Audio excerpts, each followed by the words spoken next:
महाराष्ट्र की बात करते हैं, जहां अंधेरी ईस्ट विधानसभा सीट पर 3 नवंबर को उपचुनाव होना है। कल उम्मीदवारों के नामांकन की आखिरी तारीख है, लेकिन इससे पहले यहां पर दो फाड़ हुई है। शिवसेना की लड़ाई एक बार फिर से यहां पर दिख रही है। उद्धव गुट ने यहां से बीएमसी में काम करने वाली ऋतुजा लटके को उम्मीदवार बनाया है, जिसके बाद ऋतुजा ने बीएमसी से अपना इस्तीफा दे दिया, लेकिन बीएमसी ने ऋतुजा का इस्तीफा अब तक मंजूर नहीं किया है। यही कारण है कि ये पूरा मामला अब कोर्ट में जा पहुंच चुका है। उनकी उम्मीदवारी पर ऋतुजा की उस पर तलवार लटक रही है। उद्धव गुट इस इस्तीफे को लेकर बॉम्बे हाई कोर्ट पहुंचा है और आज हाई कोर्ट इस मामले में अपना फैसला सुनाएगा।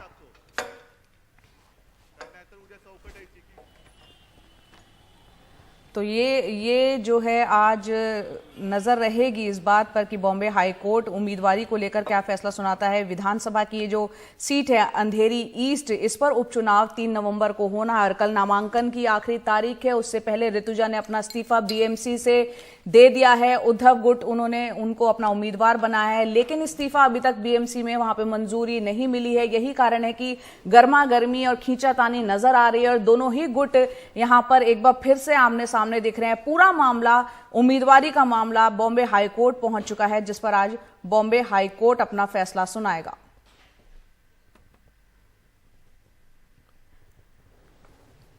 तो लगातार हम देख रहे हैं किस तरह से शिवसेना में जब दो फाड़ हुई है, दो अलग अलग गुट बन गए, उद्धव गुट और साथ ही शिंदे गुट के साथ बीजेपी के साथ मिलकर उसने अपनी सरकार बना ली। तभी से वक्त वक्त पे शायद ही कोई ऐसा लम्हा, ऐसा वक्त होगा जब दोनों आमने सामने ना रहे हों।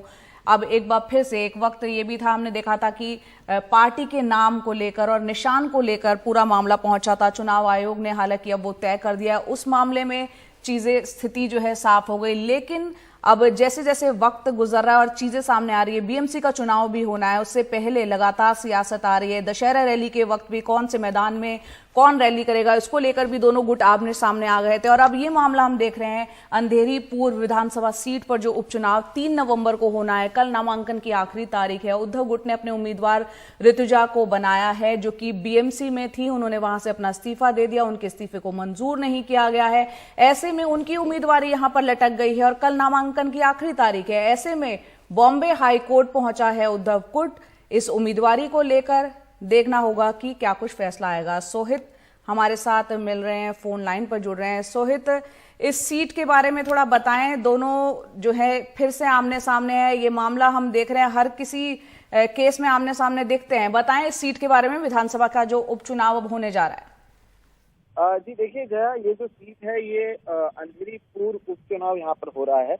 यहाँ से रमेश लटके जो शिवसेना नेता थे, वो विधायक थे, उनकी मृत्यु हो गई इसी साल, जिसके बाद एक बार फिर से यहाँ पर उपचुनाव होने जा रहा है।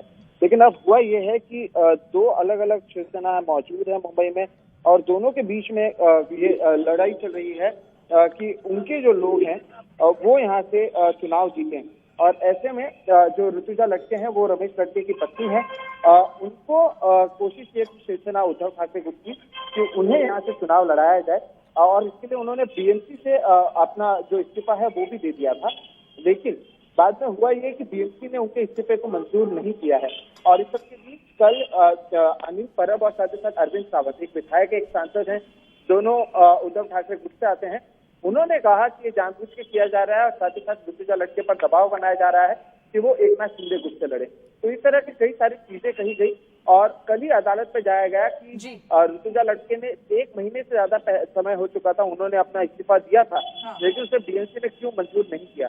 बहरहाल अब जब अदालत में इस पर आज सुनवाई होगी, उसके बाद ही पता चल पाएगा कि आगे क्या कुछ होता है।